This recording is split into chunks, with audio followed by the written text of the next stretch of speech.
Hi everyone, today is gonna be a little bit of a different video because I'm gonna be talking about how I made the procedural buildings and basically how they work. I'm gonna go over how I made the procedural buildings, how I'm gonna make the material and how it's gonna work, of course, my plans to making it a functioning add-on, and my request for the developers of the geometry nodes. I'm gonna do an example on type 1 building. There are two more times currently in the making. I think I released one already, if I'm not mistaken, but all three and more are gonna get lots of development in the future. So now I'm gonna go over 3 steps to achieve the final result that is completely compatible with the sliders. I'm gonna do an example on type 1 building roof hole depth slider. So yeah. Step 1 is in essence to model the thing you want to make with joint geometry, boolean and transform nodes. While you do that, keep that in mind that the result you're gonna get after you do it is gonna be the position of the thing you did by the default value of the sliders. Once you're done modeling, we're gonna make sliders for it. To make it compatible with sliders, we're gonna need some math and some vector math nodes. So for this specific example, I used 3 nodes, but it can get really crazy up to like 10 nodes just for one thing. Yeah, this one's simple, just 3 nodes. First node is clamp node, so you can go to infinity or minus infinity, which kind of makes sense if you think about it. Just think about it, yeah. And then you make an add node or subtract node that basically makes it the same as the default value. And finally, the vector math node, you multiply it by some number on any of the given axes like x, y, and z. So it affects only that axis, in this case z-axis, because we're moving the cube that's cutting away our roof on the z-axis. The third step is to make it compatible with already existing sliders, if there are any. In this specific case that I'm showing, there aren't any. But yeah. So the procedure model sliders, old sliders compatibility is the entire key to the final model of 1, 2, and 3 type of the building.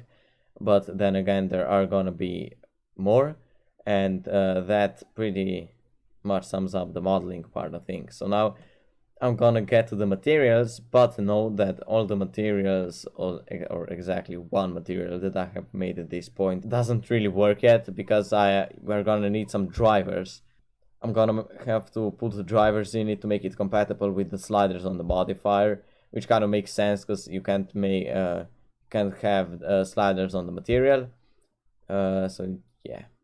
So how the material is gonna work is basically the same, except instead of geometry, we're gonna be controlling separate XYZ on a constant color ramp mode to get the map or the factor that's gonna control the material. Note that this is really extremely basic and it's not even developed properly yet. It's not compatible with any sliders, so I'm not gonna spend a lot of time talking about it. The next thing I said I'm gonna talk about are my plans for the add-on. I have actually a notebook that has everything I planned written, so here are a few things that you can expect in the next few versions. For the type 2, porch, stairs, chimney with all the sliders, and balcony, but I think I'll probably move the balcony to type 4.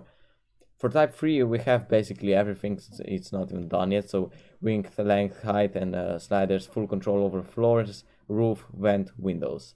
For the shaders, default values for all the materials, compatibility with the values, photo reach shaders with full control over bump color and bump looks, Lanyface, 2 to 4 new buildings that I have absolutely no clue how they're gonna look or how I'm gonna make them yet, but they are coming, and possibility of making kind of parks or small benches or whatever, so the city looks a little more unique and handmade. And yeah, just give it time, I'm gonna think about it. And finally, for the code, I'm gonna make a scatter that works for this thing specifically, and all the sliders will be transformed from the modifiers to the buildings.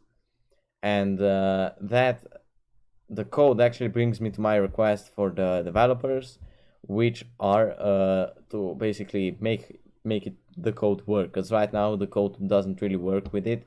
And I just want to disclaim that I know that this is still early on developed, and I have all the respect for the developers for even making this.